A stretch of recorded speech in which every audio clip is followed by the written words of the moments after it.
আমার জীবনেও মনে হয় না আওয়ামী লীগের আকাঙ্ক্ষা জাতীয়তাবাদ, আমার জীবনেও মনে হয় না আওয়ামী লীগের আকাঙ্ক্ষা ধর্মনিরপেক্ষতা। কারণ আওয়ামী লীগ ধর্মরে পুঁজি কইরা সবচেয়ে বেশি বাংলাদেশে অন্যায় করছে। আপনি খোঁজ নিয়ে দেখেন গত 15 বছরে সে যাদেরকে দুর্বল পাইছে, সে ধর্মীয় সংখ্যালঘু হোক, পাহাড়ি সংখ্যালঘু হোক, এই মানে অন্যভাবে সংখ্যালঘু হোক, যেমনে পারছে আওয়ামী লীগের অত্যাচারগুলি করছে। সুতরাং আওয়ামী লীগের আমার কখনোই ধর্মনিরপেক্ষ মনে হয় নাই, কখনো জাতীয়তাবাদী মনে হয় নাই, কখনো গণতন্ত্রী মনে হয় নাই। গণতন্ত্র মনে হইলে সে কোনোদিন ভোট লয়ে এরকম করতে পারতো না। আমরা এটার মধ্যে এটা দেখছি। কখনো তাদেরকে সমাজতন্ত্রী মনে হয় না। সমাজতন্ত্রী হইলে বাংলাদেশে এতগুলি ঋণ খেলাপি হইতো না, এতগুলি অলিগার্ক সৃষ্টি হইতো না।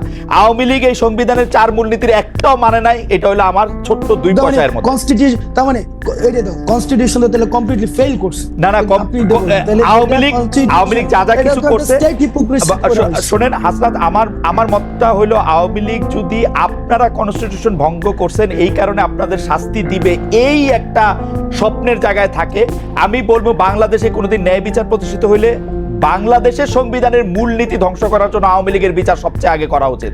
এই এক্সিস্টিং মূলনীতি ধ্বংস করার জন্য গণতন্ত্র, সমাজতন্ত্র, ধর্মনিরপেক্ষতা, জাতীয়তাবাদ একটাও সে মানে নাই। আমি এটা গ্যারান্টি দিয়ে করতে পারি, একটাও মানে নাই। এটা অসংখ্য উদাহরণ দেওয়া যাবে। আমি ঘটনা লম্বা করছি,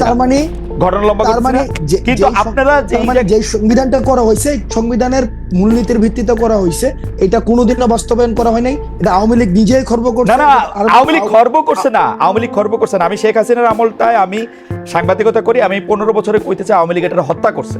সুতরাং সংবিধানের দোষ আমি দেই না, সংবিধানের দোষ আমি দেই না। আমার কাছে মনে হয় সংবিধানে যাই থাক এটা এরকমই হয়েছিল। আপনারা কি করবেন সেটা নিয়ে আমি আসি। ডক্টর মোহাম্মদ ইউনূস যখন জাতীয় একটা ঐক্যমত্য তৈরি হবে, নিশ্চয় বিষয়টা এমন না যে আমরা নির্বাচন ঠেকাই রাখতেছি, মানে এমন একটা ন্যারেটিভ তৈরি হইতেছে যে সবাই নির্বাচন দিয়ে দিতে যাচ্ছে, আমরা নির্বাচন ঠেকাই দিতেছি। বিষয়টা তো এমন না। যখন একটা সংস্কার হবে, একটা নির্বাচনকে গ্রহণযোগ্য করার মতো একটা সংস্কার হবে, এক্ষেত্রে তো ডক্টর এখানে মির্জা ফখরুল সাহেবকে আমরা বলতে শুনেছি যে একটা প্রয়োজনীয় যখন সংস্কার হবে, একদম শুরুর দিকে বলছে সবচেয়ে যৌক্তিক সময় দেওয়া উচিত, এটা প্রয়োজনীয় সংস্কার হোক, সংস্কার হওয়ার পরে এই সংস্কারগুলিকে এটাই নির্বাচনকে ত্বরান্বিত করবে। তো সংস্কার এবং নির্বাচনকে আমরা তো মানে কোন সংস্কারগুলি মনে করেন, কোন সংস্কারগুলি এইটা নিয়ে আলাদা আসলে কথা কইতে হবে। আমরা অনুষ্ঠানের সময় একটু বেশি নিতে চাই আজকে। কোন সংস্কারগুলি আসলে মানে এই মুহূর্তে দরকার বলে আপনি মনে করেন? আমি কিন্তু আমার মতামত আমি বলি। আমার মত হচ্ছে আপনারা একটা পলিটিক্যাল পার্টি করেন, পলিটিক্যাল পার্টি করে আপনারা যেহেতু জনপ্রিয়, আপনারা ইলেকশনে আসেন, এই মুহূর্তে ইলেকশন আসুক, আপনারা আরো 50 বছর ক্ষমতায় থাকেন, জনগণের মেনটেন। এটা হচ্ছে আমার পজিশন। আমার কাছে মনে হয় যে জনগণ যদি আপনাদেরকে নির্বাচিত করে, আপনারা 50 বছর, আরো 20 বছর, 30 বছর, 40 বছর ক্ষমতা থাকেন, আরাম করে সংস্কার করেন, সেইটা হলো আমার পজিশন। রাইট। আচ্ছা, আপনার কি মনে হয় যে আপনার কি তাহলে ব্যাপারটা দাঁড়াইতেছে যে আপনার কথা যে আমরা ক্ষমতায় আছি নাকি? এটা আমার মনে হচ্ছে। আমরা ক্ষমতায় থাকলে তো ভাই হচ্ছে, আমরা ক্ষমতায় থাকলে তো রাস্তায় কিছুদিন পর পর আন্দোলন করতে হইতো না। মানে আমরা ক্ষমতায় তো ব্যাপারটা এমন, এখানে সার্বজনীন একটা সরকার আছে, ট্রানজিশনাল হচ্ছে রেসপন্সিবিলিটি পালন করতেছে। এই সরকার তো আপনি তো মনে করেন আমরা বলতে কাদেরকে বুঝাইতেছে? ছাত্র বৈষম্য বিরোধী ছাত্র আন্দোলন। এই সরকার সবার এই গণঅভ্যুত্থানে যারা আসছিল সবার ঐক্যমত্যের ভিত্তিতে সরকার হয়েছে এবং তারা ট্রানজিশনাল রেসপন্সিবিলিটি পালন করছে। এই ব্যাপারটা এমন না যদি সরকার যদি মানে আমাদের সরকারই হইতো বা সরকার যদি আমারই হইতো, আমার কিছুদিন পর পর তো আন্দোলন করতে হইতো না। আমি তো নিজেই এই ধরনের রেসপন্সিবিলিটি। আপনি কিছুদিন পর পর আন্দোলন করতেছেন, সেইটা দেখা তো আসলে অনেকে মনে করতেছে যে সরকারের সাথে আপনাদের একটা দূরত্ব আছে। কারণ আপনারা 31শে ডিসেম্বর একটা ঘোষণা দিতে চাইলেন, সরকার কইলো যে এটার সঙ্গে সে নাই, বুঝা যাচ্ছে এটা দূরত্ব আছে। আবার আপনারা যে সরকারের বাইরে থাইকাও সরকারের মতো, আচ্ছা একটু মাঝখানে বলে নিই, চ্যানেল 24 এর জন্য আমি একটু সাইন আউট করতেছি। চ্যানেল 24 তাদের টপ অফ দ্য নিউজের মধ্যে থেকে তারা চলে যাবে। Thank you so much channel 24 এর দর্শক। তো আলাদা মনে হচ্ছে, কিন্তু ফ্যাক্ট রিমেইনস যে আপনি সরকারের বাইরে থাকলে আপনি আসলে বিরোধী দল, এরকমও কি আমরা বলতে পারি? নাকি আপনি সরকারের একটা এক্সটেন্ডেড হ্যান্ড, যার ক্ষমতা আসলে যারা সরকারে থাকতেছে তাদের চেয়েও বেশি? মানে ব্যাপারটা কি এরকম যে সব সমস্যার সমাধান দিতে পারে হাসনাত আর সার্জিস? ব্যাপারটা কি এরকম? আমরা একটা ওয়াচডগ হিসেবে কাজ করতেছি। গভর্নমেন্টের এক্সটেন্ডেড কোনো হ্যান্ড হয় না। গভর্নমেন্টের এক্সটেন্ডেড হ্যান্ড আগে ছিল, ছাত্রলীগ ছিল। গভর্নমেন্টের এরকম না। আমরা গভর্নমেন্টের এক্সটেন্ডেড হ্যান্ড যদি হইতো, গভর্নমেন্টের এক্সটেন্ডেড যদি হ্যান্ড হইতো, বিভিন্ন জায়গায় মিসঅ্যাপ্রোপ্রিয়েশন হইতো। আমরা তো মিসঅ্যাপ্রোপ্রিয়েশন না, আপনারা কোনো মিসঅ্যাপ্রোপ্রিয়েশন করতেছেন, আমরা যেটা করতে দিতেছেন না। আমরা আমরা চাইতেছি মানুষ যেটা কইতে চাইতেছে, মানুষ যেটা চাইতেছে, মানুষ যেমন বাংলাদেশ চাইতেছে আমরা আমাদের জায়গা থেকে ওয়াচডগ হিসেবে একটা গভর্নমেন্টকে, আচ্ছা। গভর্নমেন্ট যেন প্রপার ফাংশন করতে পারে, গভর্নমেন্ট যেন আমাদের ডিরেল না হইতে পারে, গভর্নমেন্ট যেন ডিরেল না হইতে পারে, গভর্নমেন্ট যেন সংস্কার করে একদম বছরের পর বছর থাইকা না যেতে পারে। মানে একটা ওই যে হাসিনা যেটা করছে থাইকা না যেতে পারে। গভর্নমেন্ট যেন আবার মানে ব্যাপারটা এমন না যে এই যে আওয়ামী ফেসিবাদ, এটা তো এমন না যে এটা চ্যাপ্টার যে কেউ হচ্ছে ফেসিবাদী হইতে পারে, ওকে, এটা যেন আর কেউ না হইতে পারে। মানুষের আশা আকাঙ্ক্ষা, আচ্ছা আপনি মানে এই কাজটা আমরা করতেছি।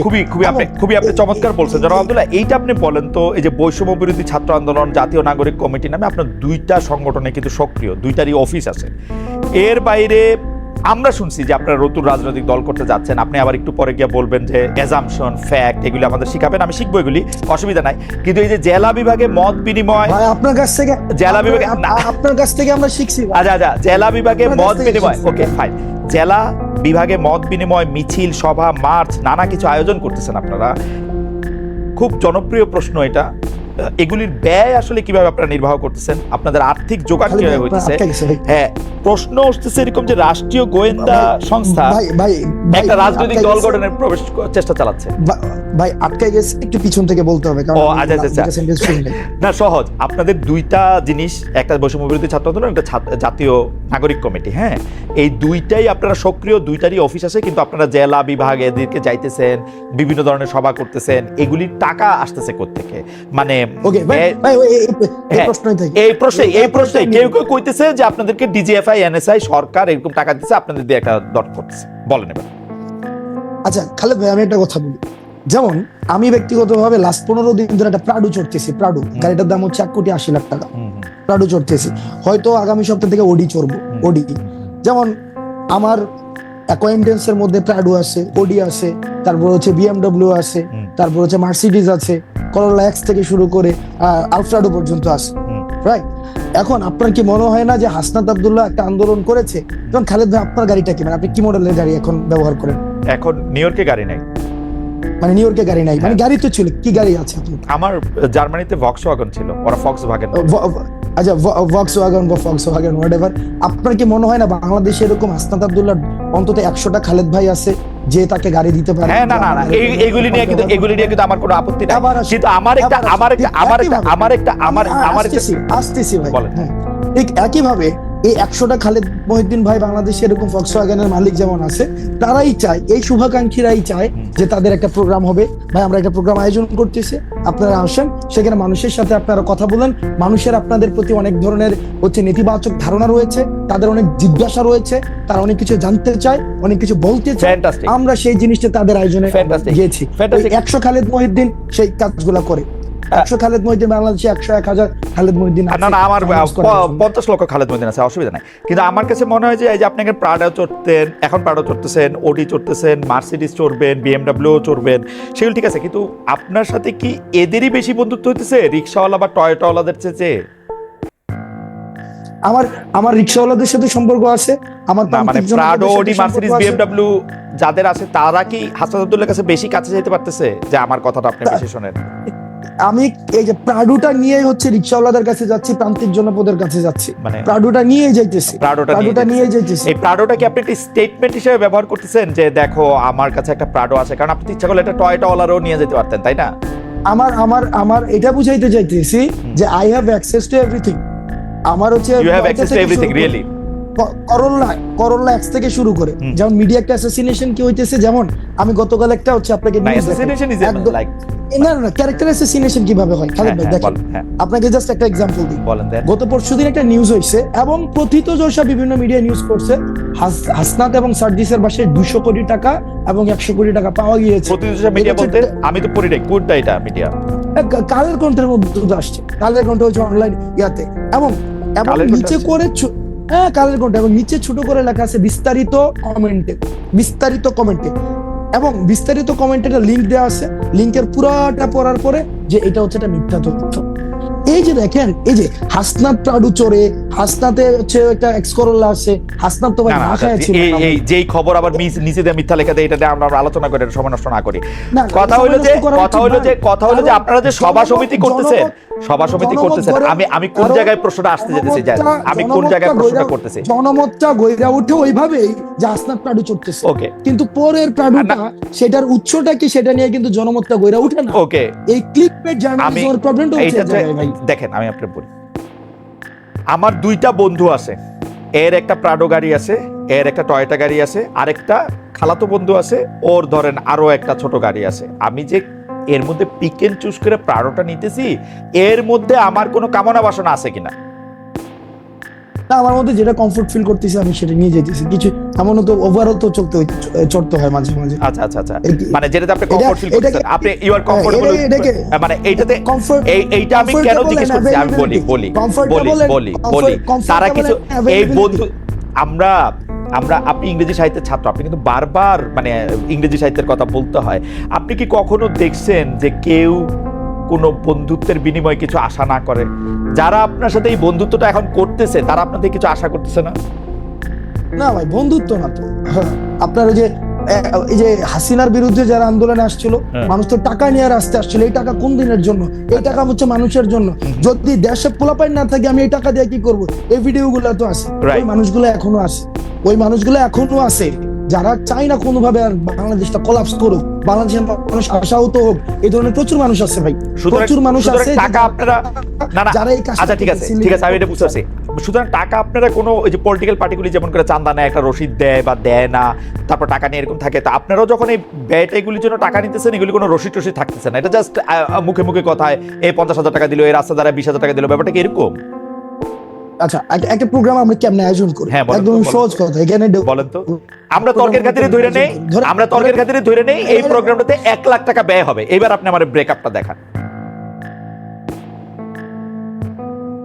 এবার আসেন প্রোগ্রামটা আয়োজন করে কিভাবে। একটা বিষয় প্রথমে মাথায় রাখতে হবে, বৈষম্যবিরোধী ছাত্র আন্দোলন করে রাজনীতি বললাম, আমি শুরুতে বলছি সবার অংশগ্রহণ করছে। এবার ধরেন খালেদ মহিউদ্দিন ভাই চাইতেছে, তার এলাকায় মানুষ কথা বলতে চায়, তার এলাকায় যারা আন্দোলন করেছে তারা আমাদের সাথে কথা বলতে চায়, তারা আমাদের বিষয়ে কিছু বিষয়ে তারা ক্ষুব্ধ, তারা আমাদের বিষয়ে তারা কিছু ইস্যু আছে, এবং একই সাথে তারা কিছু আশা আকাঙ্ক্ষার কথা বলতে চায়। আমরা সেখানে যাই, খালেদ মহিউদ্দিন কি করে সেই প্রোগ্রামের আয়োজন করে, সেই প্রোগ্রামে এলাকার মানুষ থাকে, যারা আন্দোলন অংশীজন ছিল তারা থাকে, তারা নিজস্ব ফান্ডিং এ সেই কাজটা করে। সিম্পল। ওকে, বাংলাদেশে যেহেতু 50 লক্ষ খালেদ মহিউদ্দিন আছে, সেই 50 লক্ষ খালেদ মহিউদ্দিনের এক একটার এক এক রকম চেহারা। কোনোটা বিএনপির খালেদ মহিউদ্দিন, কোনোটা জামায়াতের খালেদ মহিউদ্দিন, কোনোটা কমিউনিস্ট খালেদ মহিউদ্দিন, কোনোটা বড়লোক খালেদ মহিউদ্দিন, কোনোটা সাবেক চেয়ারম্যান খালেদ মহিউদ্দিন। আপনারা কি সব খালেদ মহিউদ্দিনের অনুষ্ঠানেই যান? আমরা সব খালেদ, আমাদের একমাত্র লিটমাস টেস্ট ফেসিবাদের যারা হচ্ছে এই কাঠামোর, এই যে আওয়ামী পৃষ্ঠপোষকতা করেছে এবং এই যে আওয়ামী লীগ বাদ দিয়ে সবার কাছে যান, আওয়ামী লীগ বাদ দিয়ে সবার কাছে যারা এই যে গণ অভ্যুত্থানে ফেসিবাদ বিরোধী যে শক্তিটা ছিল, আমরা সবার কাছেই যাই, সবার কাছে যারা ডাকায় তাদের কাছেই যাই। আপনাদের লিটমাস টেস্ট হচ্ছে যারা আওয়ামী মানে গণ অভ্যুত্থানে যারা আওয়ামী লীগের সঙ্গে ছিল বা আওয়ামী লীগের বিরোধিতা করেনি, তারা বাদ দিয়ে আপনারা সবার কাছে যান। আপনারা কয়েকদিন আগে যে সিটি কর্পোরেশনের কাউন্সিলরদেরকে রিইনস্টেট করতে চাইলেন, এটাকে ওই প্রক্রিয়ার মানে লিটমাস টেস্টটা ওরা পার হয়েছিল? ওই প্রক্রিয়া লিটমাস টেস্ট, ওই ঘটনাটা খুব ইন্টারেস্টিং একটা ঘটনা। প্রথমত হচ্ছে ওই মানুষগুলো আমাদের কাছে আসছে যে তারা হচ্ছে জামাত এবং বিএনপির থেকে তারা নির্বাচন করেছে, এবং ওই নির্বাচনে এমনও হয়েছে যে তারা জেলে ছিল, এই হাসিনার বিরুদ্ধে আন্দোলনের পরে তারা জেলে ছিল, জেলে বসে নির্বাচন করেছিল এবং সেখানে তারা হচ্ছে জয়ী হয়েছিল। ওই জামাত এবং বিএনপির যেই অংশটা ছিল, অংশটা আমাদেরকে ডেকেছে, আমরা নিয়েছি না, তাদেরকে আমরা ডেকেছে, এবং সেখানে কিছু জায়গায়, হ্যাঁ এটা ঠিক যে মানে এই জায়গায় অস্বীকার করার কোনো উপায় নাই, সেখানে কিছু বক্তব্য ওভাবে আসা উচিত ছিল না যেভাবে আমরা আমাদের জায়গা থেকে এসেছে। আমরা আমাদের জায়গা থেকে তাদেরকে তো রিইনস্টেট করার কোনো ধরনের আমাদের পাওয়ার নাই।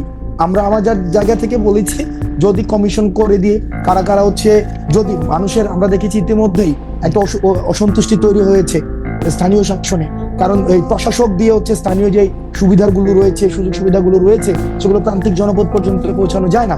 তো সুতরাং সেটা